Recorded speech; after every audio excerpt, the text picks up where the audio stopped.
membahas tentang Al-Quran dan keistimewaannya.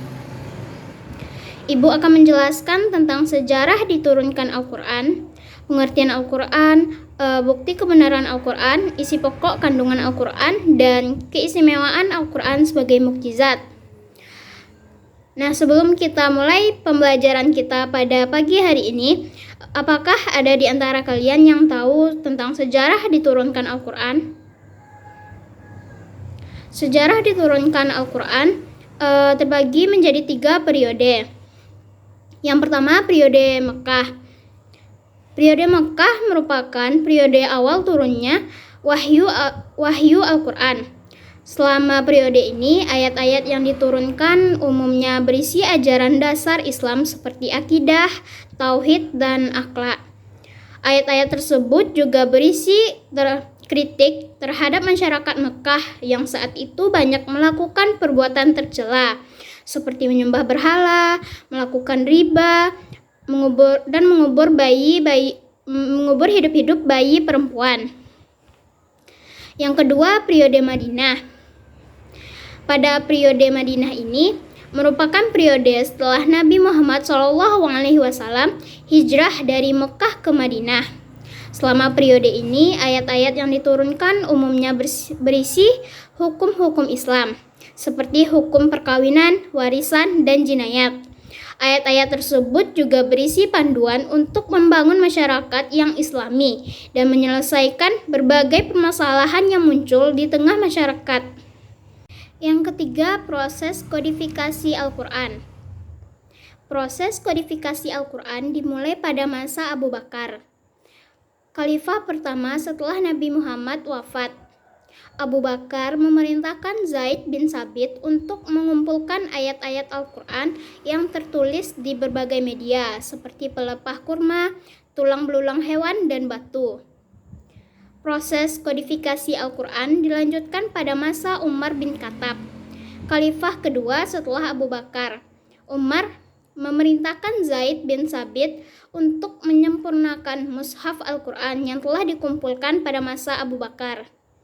Proses kodifikasi Al-Quran mencapai puncaknya pada masa Utsman bin Affan, khalifah ketiga setelah Umar bin Khattab. Utsman memerintahkan untuk membuat beberapa mushaf induk Al-Quran dan mengirimkannya ke berbagai wilayah kekuasaan Islam. Mushaf induk Al-Quran yang dibuat pada masa Utsman inilah yang menjadi dasar mushaf Al-Quran yang digunakan hingga saat ini. Selanjutnya, tentang pengertian Al-Quran. Menurut bahasa, Al-Quran berasal dari kata qoro'a yang berarti membaca.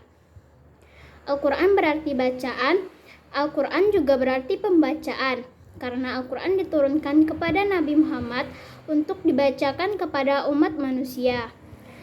Menurut istilah, Al-Quran adalah kalam Allah yang diturunkan kepada Nabi Muhammad dengan perantara malaikat Jibril. Al-Quran merupakan mukjizat terbesar Nabi Muhammad SAW.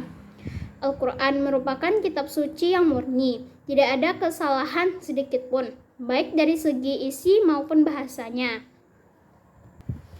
Al-Quran merupakan kitab suci umat Islam yang diturunkan oleh Allah kepada Nabi Muhammad melalui perantara malaikat Jibril secara bertahap selama 23 tahun, yakni dari tahun 610 Masehi hingga 632 Masehi. Al-Quran terdiri dari 114 surah dan memiliki 6.236 ayat. Setiap surah memiliki keunikan tersendiri dan ayat-ayat mencakup berbagai aspek kehidupan manusia, moralitas, dan ibadah. Para muslim di seluruh dunia memandang Al-Quran sebagai sumber ajaran agama Islam dan petunjuk hidup yang harus diikuti. Dan juga terdapat banyak bukti-bukti kebenaran pada Al-Quran. Umat Islam percaya bahwa Al-Quran adalah firman Allah yang diturunkan kepada Nabi Muhammad melalui perantara malaikat Jibril secara bertahap selama 23 tahun, yakni dari tahun 610 Masehi hingga 632 Masehi. Ada banyak bukti yang mendukung kebenaran Al-Quran. Bukti kebenaran Al-Quran yang pertama yaitu tentang keakuratan ilmiah. Al-Quran mengandung banyak fakta ilmiah yang tidak diketahui pada saat diturunkan. Misalnya, Al-Quran menyebutkan perluasan alam semesta, keberadaan air di awan, dan tahapan perkembangan manusia. Beberapa mukjizat ilmiah Al-Quran termasuk pada Quran surah Al-Anbiya ayat 30. Yang artinya, apakah orang-orang kafir tidak mengetahui bahwa langit dan bumi keduanya dahulu menyatu, kemudian kami memisahkan keduanya, dan kami menjadikan segala sesuatu yang hidup berasal dari air. Maka tidakkah mereka beriman? Dalam ayat ini, Allah mengungkapkan bahwa kaum musyrikin dan kafir Mekah tidak memperhatikan keadaan alam ini dan tidak memperhatikan peristiwa-peristiwa yang terjadi di alam yang luas ini. Padahal, dari berbagai peristiwa yang ada di alam ini dapat diperoleh bukti-bukti tentang adanya Allah serta kekuasaannya yang mutlak. Langit dan bumi yang dahulunya merupakan suatu kesatuan yang padu. Kemudian, Allah pisahkan keduanya. Bumi sebelum menjadi tempat hidupnya berbagai makhluk hidup adalah sebuah satelit, yaitu benda angkasa yang mengitari bumi, matahari. Satelit bumi yang semula panas sekali ini karena berputar terus-menerus, maka lama-kelamaan menjadi dingin dan berembun. Embun yang lama menjadi gumpalan air. Inilah yang menjadi sumber kehidupan makhluk. Bukti ilmiah kebenaran Al-Quran lainnya yaitu Al-Quran menyebutkan keberadaan air di awan. Terdapat dalam Quran surah Al-Waqiah ayat 69 yang artinya, dan kami turunkan air dari langit dengan ukuran yang tepat. Yang ketiga, Al-Quran menggambarkan tahap perkembangan manusia. Terdapat dalam surah Al-Mu'minun ayat 12-14 yang artinya, kami menciptakan manusia dari ekstrak tanah, kemudian kami menempatkannya sebagai setetes di tempat yang aman. Kemudian kami membentuknya menjadi gumpalan darah. Kemudian kami membentuk gumpalan darah menjadi gumpalan. Kemudian kami menutupi tulang dengan daging. Kemudian kami meniupkan roh ke dalamnya. Al-Quran dijaga keasliannya melalui tradisi memorisasi atau hafalan. Jutaan muslim di seluruh dunia dapat menghafal Al-Quran secara keseluruhan atau sebagian, dan ini dianggap sebagai bentuk pelestarian keaslian dari teks Al-Quran. Selanjutnya kita akan membahas tentang isi pokok kandungan dari Al-Quran. Al-Quran yang merupakan kitab suci dalam agama Islam terdiri dari 114 surah dan lebih dari 6.000 ayat. Isi pokok kandungan Al-Quran mencakup berbagai aspek kehidupan, hukum, etika, dan ajaran keagamaan, dan juga sebagai pedoman moral bagi manusia. Ada beberapa isi pokok kandungan dari Al-Quran. Yang pertama tentang Tauhid atau keesaan Allah. Al-Quran menekankan keesaan Allah dan menolak konsep berhala atau Tuhan-Tuhan selain dari Allah. Pokok ajaran ini tergambar dalam kalimat La ilaha illallah yang artinya tiada Tuhan selain Allah. Yang kedua, risalah atau ketuhanan, utusan.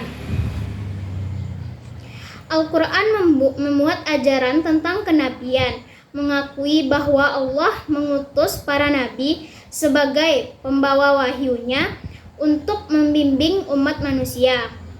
Yang ketiga, akhirat atau hari kiamat. Al-Quran merinci keyakinan tentang kehidupan akhirat, hari kiamat, dan perhitungan amal perbuatan manusia di dunia. Yang keempat, hukum Islam atau syariat. Al-Quran menyampaikan petunjuk hukum dan etika, memberikan pedoman dalam berbagai aspek kehidupan sehari-hari, seperti ibadah, muamalah, dan akhlak. Yang kelima, moral dan etika. Al-Quran memberikan petunjuk tentang perilaku etis dan moral, mengajarkan kebaikan, keadilan, kasih sayang, kesabaran, dan kejujuran. Yang keenam, ibadah. Al-Quran merinci ajaran tentang ibadah seperti sholat, puasa, zakat, dan haji sebagai bentuk-bentuk ketaatan kepada Allah. Yang ketujuh, kisah Nabi dan umat terdahulu. Al-Quran berisi kisah-kisah tentang para nabi dan umat-umat terdahulu sebagai pelajaran dan peringatan bagi manusia. Yang kedelapan, ilmu pengetahuan. Al-Quran tidak hanya berisi ajaran keagamaan, tetapi juga mengajak manusia untuk memperoleh ilmu pengetahuan, memahami alam semesta, dan merenungkan tanda-tanda kebesaran Allah. Yang kesembilan, mukjizat Al-Quran. Al-Quran dianggap sebagai mukjizat terbesar dalam Islam, dan ayat-ayatnya dijelaskan sebagai tanda kebenaran ajaran Islam. Yang kesepuluh dan yang terakhir, doa dan zikir. Al-Quran juga mengandung berbagai doa dan zikir yang dianjurkan untuk diterapkan dalam kehidupan sehari-hari. Selanjutnya, kita akan membahas tentang keistimewaan Al-Quran sebagai mukjizat. Al-Quran dianggap sebagai mukjizat dalam Islam, yang berarti suatu kejadian luar biasa atau kejadian yang ditunjukkan oleh seorang nabi sebagai bukti kebenaran misinya. Berbagai keistimewaan Al-Quran sebagai mukjizat dalam konteks Islam meliputi: yang pertama, keindahan bahasa. Al-Quran diakui sebagai karya sastra yang luar biasa dengan penggunaan bahasa Arab yang indah dan bermakna. Bahasa Al-Quran dianggap sebagai standar tertinggi dalam keindahan dan kekuatan ekspresi. Yang kedua, kesucian dan tantangan sastra. Al-Quran diungkapkan sebagai jawaban atas tantangan sastra yang diajukan kepada masyarakat Arab dan zaman kejayaan sastra mereka. Meskipun para penyair dan sastrawan terbaik mencoba menandingi Al-Quran, mereka tidak pernah mampu menyamai keunggulannya. Yang ketiga, ketepatan ilmiah.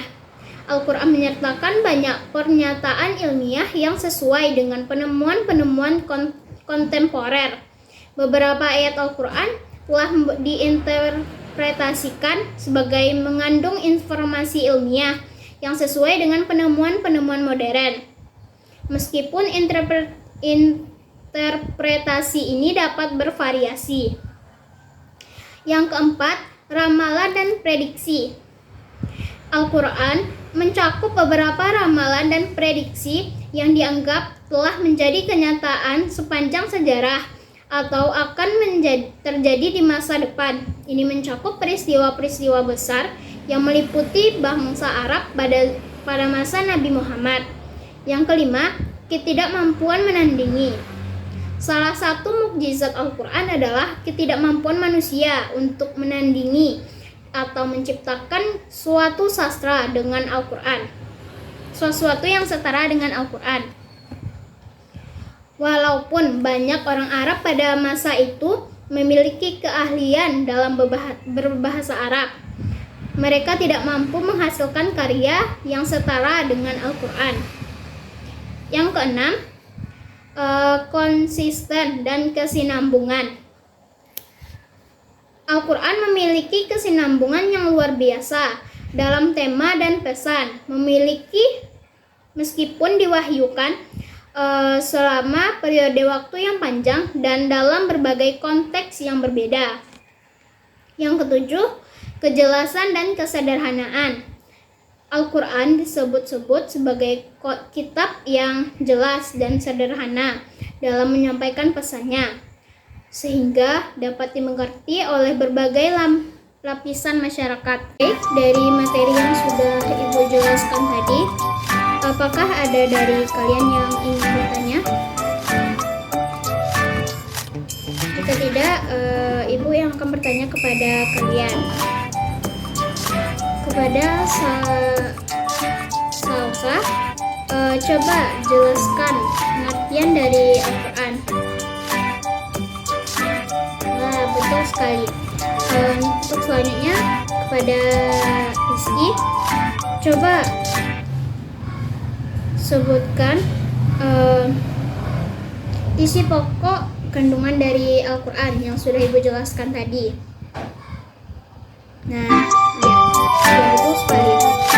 Untuk selanjutnya kita akan membentuk kelompok ya. Sekitar 1, 2, 3, 4, 5, 6 kelompok. Untuk selanjutnya kalian diskusikan